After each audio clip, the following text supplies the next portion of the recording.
സ്നേഹം, ദിവ്യസ്നേഹം, സ്നേഹം, ദിവ്യസ്നേഹം.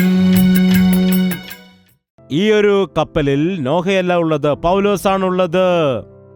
പൗലോസ് ഇവിടെ സുവിശേഷകനായിട്ടല്ല പോകുന്നത്, ദൈവദാസനായിട്ടല്ല പോകുന്നത്, ദൈവപുരുഷനായിട്ട് പോവുകയല്ല ചെയ്യുന്നത്. പൗലോസിനെ കുറ്റക്കാരനെന്ന് വിധിച്ചിട്ട് ആ കപ്പലിലുള്ള 276 ആളുകളിൽ ക്യാപ്റ്റനും അതിലുള്ള അധികാരികളുമൊക്കെ മാറിയിട്ട് മറ്റുള്ള ആളുകളെല്ലാം ആരാണ്? കുറ്റവാളികളാണ്, അടിമകളാണ്. ഒരു കുറ്റവാളിയായിട്ട് അവനെ കൊണ്ടുപോകുന്നു. മറ്റുള്ള കുറ്റവാളികളോടൊപ്പം സുവിശേഷം അറിയിച്ചു എന്നുള്ളതായ കുറ്റമാണ് അവൻ്റെ മേൽ ചുമത്തിയത്. യേശു രക്ഷകനാണെന്ന് പറഞ്ഞതാണ് അവൻ്റെ മേലുള്ളതായ കുറ്റം. ആ വിഷയത്തിൻ്റെ മേൽ അവനെ കുറ്റം ചുമത്തി കൊണ്ടുപോകുന്നു. എല്ലാവരും ചേർന്ന് പോവുകയാണ്. ഇടയ്ക്കെന്തു പറ്റി? 4-ാം വാക്യം, അവിടെ നിന്ന് ഞങ്ങൾ നീക്കി കാറ്റ് പ്രതികൂലമാകിയാൽ കുപ്രോസ് ദ്വീപിന്റെ മറപറ്റി ഓടി. ഇത് പ്രതികൂല കാറ്റാണ്. ദൈവത്തിന്റെ രാജ്യത്തിനു വേണ്ടി മുൻപോട്ട് പോകുവാൻ ആഗ്രഹിക്കുമ്പോൾ പല ആളുകളും പിന്മാറിപ്പോകുന്നു. അതിന് കാരണം എന്താണ്? ഏതു കാറ്റാണ് വീശിയത്? പ്രതികൂലം.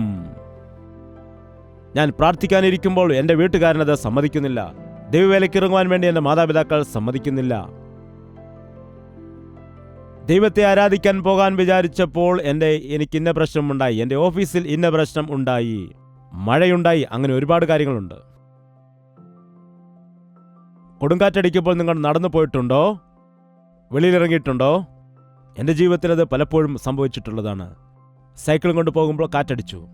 മുൻപോട്ട് പോകുമ്പോൾ പിറകോട്ട് ആ കാറ്റിൻ്റെ ശക്തിയാൽ മാറി മാറി പോവുകയാണ്. മുൻപോട്ട് പോകാൻ കഴിയുന്നില്ല. ക്രിസ്തീയ ജീവിതത്തിൽ ഒരു ഭക്തന്റെ ജീവിതത്തിന്റെ മേൽ പിശാചു കൊണ്ടുവരുന്ന ആദ്യത്തെ തടസ്സം എന്താണെന്നറിയാമോ? നിന്നെ മുൻപോട്ട് വിടാതെ പ്രതികൂലം കൊണ്ടുവരും. ചിലർ സംസാരിക്കുന്ന വാക്കുകൾ കേട്ടാൽ അത് കാറ്റിനേക്കാൾ വലിയ ശക്തിയുള്ളതാണ്. ഞാൻ ചെയ്തോളാം, മിണ്ടാതിരിക്ക് എന്ന് പറയുകയാണെങ്കിൽ എന്താണ്? മനുഷ്യന്റെ നിരാശയുടെ വാക്കുകൾ, നമ്മൾ നേരിടുന്നതായ പരിസ്ഥിതികൾ നമ്മെ പലപ്പോഴും പിൻപോട്ട് മാറ്റാറുണ്ട്. ക്രിസ്തീയ ജീവിതത്തിൽ പ്രതികൂലക്കാറ്റിനെ ഭയപ്പെടരുത്, അതിനെ നേരിടണം. എൻ്റെ കർത്താവ് എൻ്റെ കൂടെയുണ്ട്, അവൻ എൻ്റെ പക്ഷത്ത് യുദ്ധം ചെയ്യുന്ന ദൈവമാണെന്ന് പാട്ടുകാരൻ പറയുന്നു. ദാവീദ് ഗോലിയാത്തിനെ എതിർക്കാൻ ചെന്നപ്പോൾ എത്രയോ തടസ്സങ്ങൾ ഉണ്ടായെന്ന് നിങ്ങൾക്കറിയാമോ? സഹോദരർ കോപിച്ചു, രാജാവ് നിരുത്സാഹപ്പെടുത്തി, ചിലരവനെ നിന്ദിച്ചു, ഗോലിയാത്ത് വെല്ലുവിളിച്ചു. എന്നാൽ അവൻ ആരെയും ഭയക്കാതെ നേരെ മുമ്പോട്ട് പോയി. ഒറ്റയടിക്ക് അജാനുബാഹുവായ ഗോലിയാത്തിനെ അവൻ താഴെയിട്ടു. നിന്റെ ജീവിതത്തിൽ ഇതുപോലെ ഏതെങ്കിലും ഒരു പ്രതികൂലത്തെ നീ നേരിടുന്നതായ അവസ്ഥയാണോ? ദൈവത്തിന് വേണ്ടി ജീവിക്കണമെന്ന് ആഗ്രഹമുണ്ട്, എന്നാൽ എൻ്റെ ജീവിതത്തിൽ ഇങ്ങനെയൊരു തടസ്സമുണ്ട് എന്ന് പറയുന്ന വ്യക്തിയാണോ നിങ്ങൾ? ഈ ദിവസം ക്രിസ്തീയ സഭയിലുള്ളതായ സകല ആളുകളും വചനപ്രകാരമുള്ളതായ ദൈവഹിത പ്രകാരം അവർക്ക് ഭക്തിയിൽ പോകാൻ കഴിയാത്തതിന് കാരണം, ഭവനത്തിൽ ആകസ്മികമായിട്ട് മരണം സംഭവിച്ചാൽ അല്ലെങ്കിൽ എന്തൊരു ആപത്തോ അനർത്ഥമോ സംഭവിച്ചാൽ അവരുടെ ജീവിതത്തിൽ അത് നേടുവാൻ കഴിയാതെ മുൻപോട്ട് കഴിയാൻ പോകാത്ത അവസ്ഥയിൽ പോകുന്ന അനേകരുണ്ട്. കപ്പലിൽ പോകുന്ന സമയത്ത് പ്രതികൂല കാറ്റ് അവർക്കെതിരായിട്ട് വരുവാനിടയായി. അപ്പോൾ ആ കാറ്റിൽപ്പെട്ട് ഒരുപാട് കഷ്ടപ്പെട്ട് ബുദ്ധിമുട്ടോടുകൂടി ശുഭതുറമുഖം എന്ന് പേരുള്ള ഒരു സ്ഥലത്ത് എത്തിച്ചേർന്നു. എന്താണ് ദൈവദാസ, നിങ്ങൾ എപ്പോൾ നോക്കിയാലും ദൈവത്തിന് വേണ്ടി കഷ്ടപ്പെടണം, ബുദ്ധിമുട്ട് അനുഭവിക്കണം, ഇത് മാത്രമാണ് അങ്ങ് പറയുന്നത്. ശുഭതുറമുഖവുമുണ്ട്, നല്ല കാര്യങ്ങളുമുണ്ട് എന്ന് പറഞ്ഞ നല്ല അനുഗ്രഹങ്ങളും നല്ല ദിവസങ്ങളും നമ്മുടെ ജീവിതത്തിലുണ്ട്. യേശുവിനോട് കൂടെ എപ്പോഴും കഷ്ടതയല്ല, സുഖമുണ്ട്, സന്തോഷമുണ്ട്. പ്രതികൂല കാറ്റിനെയെല്ലാം മാറ്റിയിട്ട് നിനക്ക് അനുകൂലമായി നല്ല ദിവസങ്ങൾ അവൻ നൽകും. നിന്നെ അവൻ നല്ല തുറമുഖത്തടുപ്പിക്കും, നടുക്കടലിൽ ഇടുകയില്ല. ശുഭ തുറമുഖത്തേക്ക് എത്തിച്ചേർന്നു. ക്രിസ്തീയ ജീവിതമെന്ന് പറയുമ്പോൾ സുഖദുഃഖങ്ങളാൽ നിറഞ്ഞതാണ്. എല്ലാം സുഖമാണെന്ന് ചിലർ വിചാരിക്കും, സകലതും ദുഃഖമാണെന്ന് മറ്റു ചിലർ വിചാരിക്കും. എന്നാൽ കഷ്ടതയില്ലാതെ സുഖമില്ല. സുഖത്തിന് ശേഷം കഷ്ടത വന്നാലും അത് അനുഭവിക്കാൻ നാം തയ്യാറാകുന്നില്ല എങ്കിൽ ഭക്തിയുമില്ല. നാം സഭയായിട്ട് സ്വർഗത്തിലേക്ക് യാത്ര ചെയ്തു പോകുന്ന യാത്രക്കാരാണ്. യാത്രയിൽ കഷ്ടത സാധാരണമാണ്. ദൈവത്തിന്റെ സന്നിധിയിൽ ചേരുമ്പോഴാണ് നമുക്ക് ശുഭതുറമുഖം. ചിലർ ഇപ്പോഴേ ശുഭതുറമുഖത്ത് എത്തി എന്ന രീതിയിലാണ് ഇരിക്കുന്നത്. ഭയമില്ല, ഭയമില്ല, ഭയമില്ല എന്ന് പറയുമ്പോൾ എന്താണ്? നല്ല കാര്യമാണോ? പാട്ട് പാടുന്ന സമയത്ത് കർത്താവിനെ സ്തുതിക്കുമ്പോൾ, പ്രാർത്ഥിക്കുമ്പോൾ അനേക തവണ നമ്മുടെ മനസ്സിൽ ദൈവത്തിന്റെ സമാധാനം വാഴുവാനിടയാകുന്നു. അതിനുശേഷം ഇങ്ങനെ വളരെ നാൾ ചെന്ന ശേഷം നോമ്പും കഴിഞ്ഞിരിക്കെ കപ്പലോട്ടം വൈഷമ്യം ആകൊണ്ട് 10-ാം വാക്യം, പൗലോസ് പുരുഷന്മാരെ, ഈ യാത്രയിൽ ചരക്കിനും കപ്പലിനും മാത്രമല്ല നമ്മുടെ പ്രാണങ്ങൾക്കും ഏറിയ കഷ്ടനഷ്ടങ്ങൾ വരും എന്ന് ഞാൻ കാണുന്നു എന്ന് അവരെ പ്രബോധിപ്പിച്ചു. ദേവദാസന്റെ പണി അനുഗ്രഹിക്കുക മാത്രമല്ല, എന്താണ് ഇവിടെ ചെയ്യുന്നത്? പ്രബോധിപ്പിച്ചു. ദേവദാസന്മാരുടെ പ്രബോധനങ്ങളും നിങ്ങൾ കൈക്കൊള്ളേണ്ടത് ആവശ്യമാണ്. കഴിഞ്ഞ ദിവസം ദിയ പ്രസർ പാസ്റ്റർ നമ്മുടെ നടുവിൽ വന്നിട്ട് പാടിയപ്പോൾ ഉണ്ടായതായി ഉണർവ് ഞാൻ മറന്നുപോയിട്ടില്ല. വളരെ ഉണർവുണ്ടാകുവാനിടയായി. ആ സമയത്ത് എഴുതിയ പാട്ടാണ്. അപ്പോൾ നമ്മുടെ നടുവിൽ വന്ന് പാടുകയും ചെയ്തു. ഇന്ന് നമുക്ക് പ്രബോധനങ്ങൾ ഇഷ്ടമല്ല, ശാസനകളും ഒന്നും ഇഷ്ടമല്ല. പുകഴ്ച വേണം, സന്തോഷിപ്പിക്കലാണ്. ഇവയൊന്നുമല്ല യഥാർത്ഥമായ ക്രിസ്തീയ ഭക്തി. നീതിമാന്റെ ശാസന എനിക്ക് അഭിഷേകം പോലെയാണ് എന്നാണ് ദൈവത്തിന്റെ വചനത്തിൽ പറയുന്നത്. ശ്രദ്ധിക്കുക, ഇത്രയും കുറ്റവാളികളുടെ ഇടയിൽ ഒരു ദൈവദാസൻ ഉണ്ടായിരിക്കുന്നത് എത്ര വലിയ ഭാഗ്യമാണ്. ചിന്തിക്കൂ. എല്ലാവരും അവരവർ ചെയ്ത കുറ്റകൃത്യങ്ങൾക്കനുസരിച്ച് കാരാഗൃഹത്തിൽ അടയ്ക്കപ്പെടാൻ പോവുകയാണ്. എന്നാൽ ഇവിടെ പൗലോസ് ദൈവം തനിക്ക് വേണ്ടി വച്ചിരിക്കുന്നതായ ദൈവത്തിന്റെ പദ്ധതി നിറവേറ്റുന്നതിന് വേണ്ടി നീ എന്നെ റോമിൽ കൊണ്ടു നിർത്തുമെന്ന് പറഞ്ഞു. ആ ദൈവത്തിന്റെ പദ്ധതിക്ക് വേണ്ടിയാണ് യാത്ര ചെയ്യുന്നത്. അവിടെ പറയുകയാണ്, നല്ല തുറമുഖത്തെത്തി നമുക്ക് കുറെ നാൾ ഇവിടെ തന്നെ താമസിക്കാം. ഇപ്പോൾ പുറപ്പെടേണ്ട.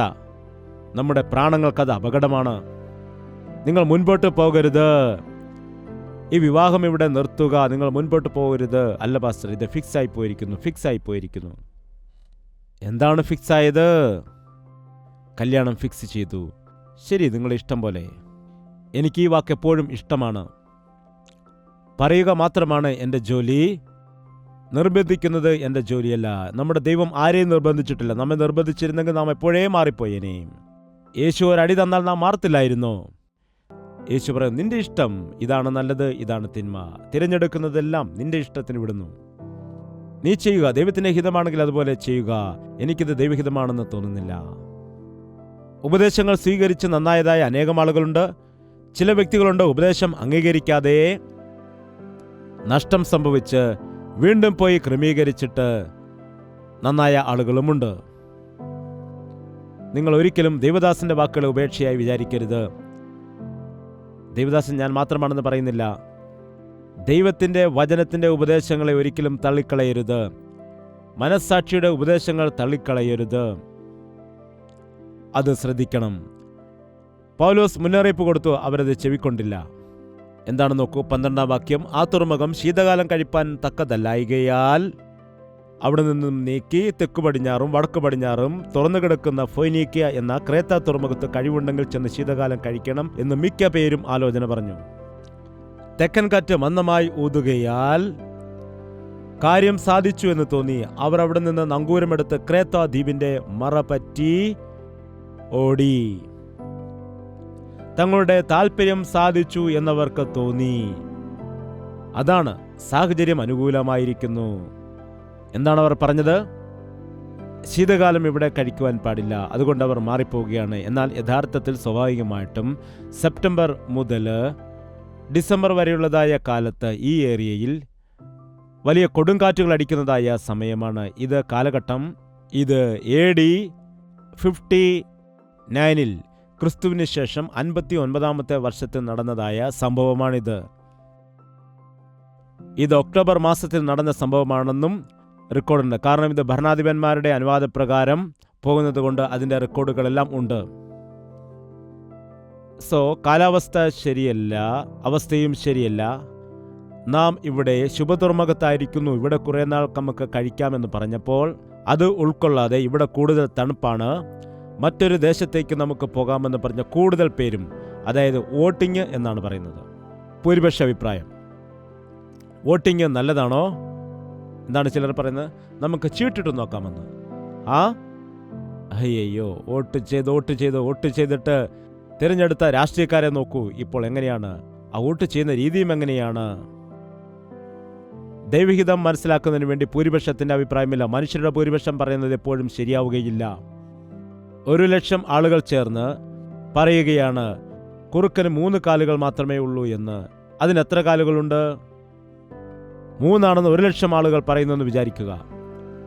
അല്ലെങ്കിൽ 10,00,000 ആളുകൾ അങ്ങനെ പറയുന്നു. അതിന് എത്ര കാലുകളുണ്ട്? നീ ഒരാൾ മാത്രം 4 കാലെന്ന് പറയുമ്പോൾ മറ്റുള്ള ആളുകൾ നിന്നെ അംഗീകരിക്കുമോ? നീയാണ് പറഞ്ഞത് ശരിയെന്ന് അവർ പറയുമോ?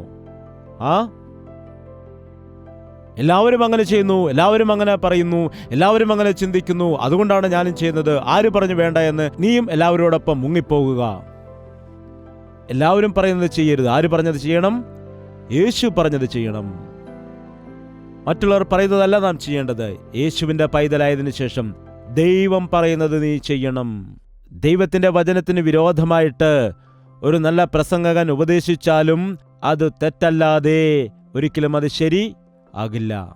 കാറ്റ് മന്ദമായി അടിക്കുമ്പോൾ നോക്ക്, ദൈവമാണ് നമുക്ക് കാറ്റടിപ്പിക്കുന്നത്. ചില ആളുകൾ ഇങ്ങനെ ലക്ഷണങ്ങൾ പറയാറുണ്ട്. നമ്മൾ സംസാരിച്ചു കൊണ്ടിരിക്കുന്ന സമയത്ത് പെട്ടെന്ന് ലൈറ്റ് കത്തിയെന്ന് വിചാരിക്കുക. നോക്ക്, ദൈവം നമ്മെ അനുഗ്രഹിച്ചിരിക്കുന്നു. പെട്ടെന്ന് അനുകൂലമായ എന്തെങ്കിലും കാര്യം സംഭവിക്കുമ്പോൾ നാം പറയും, അതാ ദൈവമാണ് ചെയ്തത്. ദൈവം ചെയ്തതാണോ പിശാച് ചെയ്തതാണോ? ആർക്കറിയാൻ കഴിയും? എന്താണ് ലക്ഷണങ്ങൾ നോക്കുക. ഇവയൊന്നും ബൈബിളിൽ പറയുന്നതായ കാര്യം അല്ല. ഭാഗ്യം കൊണ്ടാണ് സംഭവിച്ചതെന്ന് പറയരുത്. അത് ഭാഗ്യം കൊണ്ടല്ല, അത് ദൈവത്തിന്റെ കൃപയാണ്. ഭാഗ്യം, നിർഭാഗ്യം എന്നുള്ളതായ വാക്കുകൾ നമുക്ക് ഇല്ല. അതോർക്കണം. ഭാഗ്യമാണ്, അല്ലെങ്കിൽ നമ്മുടെ സമയം ശരിയായതുകൊണ്ടാണ് അങ്ങനെയുള്ളതായ കാലം നോക്കുന്ന അനേകം ആളുകളും ഇന്നുമുണ്ട്. ദൈവം അനുഗ്രഹിച്ചാൽ അത് നടുക്കടലിലാണെങ്കിലും അനുഗ്രഹമാണ്, അത് കൊടുങ്കാറ്റിന്റെ നടുവിലാണെങ്കിലും അനുഗ്രഹമാണ്. എന്നാൽ ദൈവഹിതമല്ല എങ്കിൽ നിനക്കെല്ലാം അനുകൂലമായിട്ട് തോന്നിയെങ്കിലും അത് അനുകൂലമാകില്ല. കഷ്ടപ്പെട്ട് സമ്പാദിച്ചതൊക്കെ വെറുതെ കളയുകയാണ് ചെയ്യുന്നത്. കഷ്ടപ്പെട്ടുണ്ടാക്കിയത്, ഇഷ്ടപ്പെട്ട് കൊണ്ടുവന്നതായ സാധനങ്ങളെല്ലാം എടുത്തു കളയേണ്ടതായ അവസ്ഥ എന്തുകൊണ്ടാണ് ഉണ്ടായത്? എന്താണ്? ദൈവത്തിന്റെ ഹിതത്തിന് വിരോധമായിട്ട് നാം എത്ര കഷ്ടപ്പെട്ടാലും എന്ത് പ്രയോജനമാണ്? ഞായറാഴ്ച ദൈവത്തെ ആരാധിക്കാതെ വന്ന് ഡ്യൂട്ടിക്ക് പോയിട്ട് എന്ത് ലാഭമുണ്ടാക്കുന്നു? ദൈവദാസ്, അങ്ങയ്ക്ക് ഞങ്ങളുടെ കഷ്ടപ്പാട് അറിയാത്തത് കൊണ്ടാണ് ഇങ്ങനെ പറയുന്നതെന്നാണോ? നിങ്ങൾ ഞായറാഴ്ച ആരാധനയ്ക്ക് വരാതെ എത്ര വലിയ ഡ്യൂട്ടി ചെയ്താലും അതൊന്നും നിങ്ങൾക്ക് ബാക്കിയുണ്ടാകില്ല. കർത്താവിന്റെ ദിവസത്തിൽ നിങ്ങൾ നിങ്ങളുടെ പണികൾ ചെയ്യാതെ, സ്വന്തം കാര്യം നോക്കാതെ ദൈവത്തെ ആരാധിക്കുകയാണെങ്കിൽ, ദൈവത്തെ മഹത്വപ്പെടുത്തുകയാണെങ്കിൽ നിങ്ങളെ ഉന്നതത്തിൽ അവൻ നിർത്തുമെന്ന് ദൈവത്തിന്റെ വചനം പറയുന്നു. 20-ാം വാക്യം, വളരെ നാളായിട്ട് സൂര്യനെയോ നക്ഷത്രങ്ങളെയോ കാണാതെയും വല്ലാത്ത കൊടുങ്കാറ്റടിച്ചുകൊണ്ടും ഇരിക്കിയാൽ ഞങ്ങൾ രക്ഷപ്പെടും എന്നുള്ള ആശ ഒക്കെയും അറ്റുപോയി. അവർ വളരെ പട്ടിണി കിടന്ന ശേഷം പൗലോസ് അവരുടെ നടുവില് നിന്നുകൊണ്ട് പറഞ്ഞത്, പുരുഷന്മാരെ, എന്റെ വാക്കനുസരിച്ച് ക്രേത്തയിൽ നിന്ന് നീക്കാതെയും ഈ കഷ്ടനഷ്ടങ്ങൾ സമ്പാദിക്കാതെയും ഇരിക്കേണ്ടതായിരുന്നു. എന്റെ വാക്കു കേൾക്കുക. ഇസ്രായേലേ, എന്റെ വാക്കു കേട്ടെങ്കിൽ കൊള്ളാമായിരുന്നു. അതാണ് പറയുന്നത്. ഒരു ദൈവദാസൻ പറയുന്നത് ദൈവത്തിൻ്റെതായ വാക്കുകളാണ്. ദൈവദാസന്റെ വാക്കുകളിലുള്ള പവറല്ല, അത് ദൈവത്തിന്റെ ഹിതം അനുസരിച്ചുകൊണ്ട് സമയോചിതമായിട്ട് ദൈവം കൊടുക്കുന്നതായ ഉപദേശങ്ങളാണ്, വാക്കുകളാണ്. വീണ്ടും ഞാൻ പറയട്ടെ, ഒരു തീരുമാനമെടുക്കേണ്ട സമയത്ത് നിങ്ങൾ ദൈവസന്നിധിയിൽ വെച്ച് നിങ്ങൾ അതിനുവേണ്ടി പ്രത്യേകം പ്രാർത്ഥിക്കാതെ തീരുമാനമെടുക്കുവാനായിട്ട് പാടില്ല. അങ്ങനെ ചെയ്യാതെ ഒരു തീരുമാനവും എടുക്കരുത്. ഒരു യാത്രയും നിങ്ങൾ ചെയ്യുവാൻ പാടില്ല. ഇത് നിസ്സാരമാണെന്ന് വിചാരിക്കരുത്.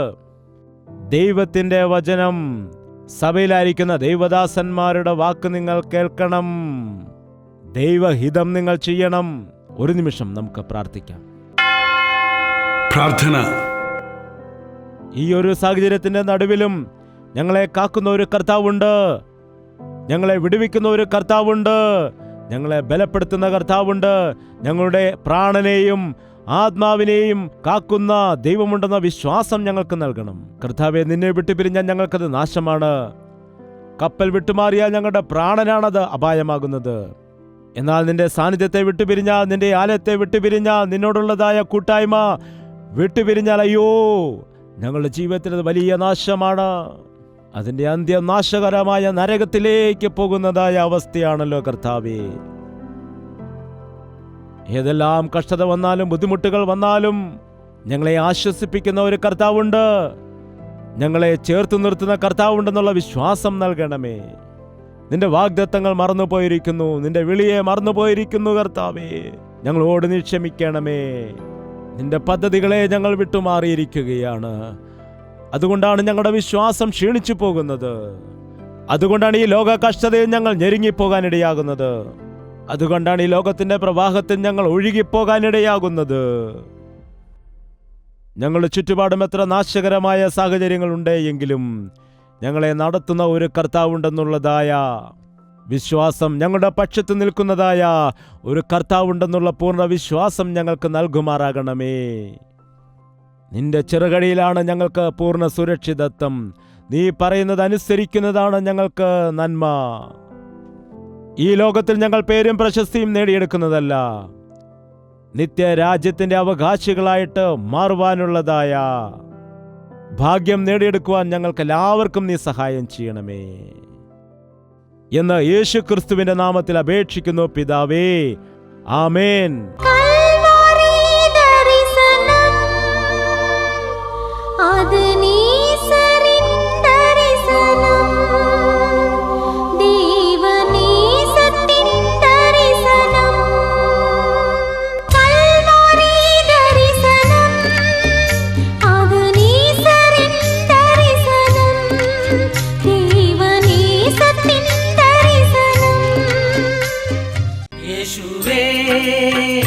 യേശുവേ യേശുവേ യേശുവേ യേശുവേ യേശുവേ യേശുവേ യേശുവേ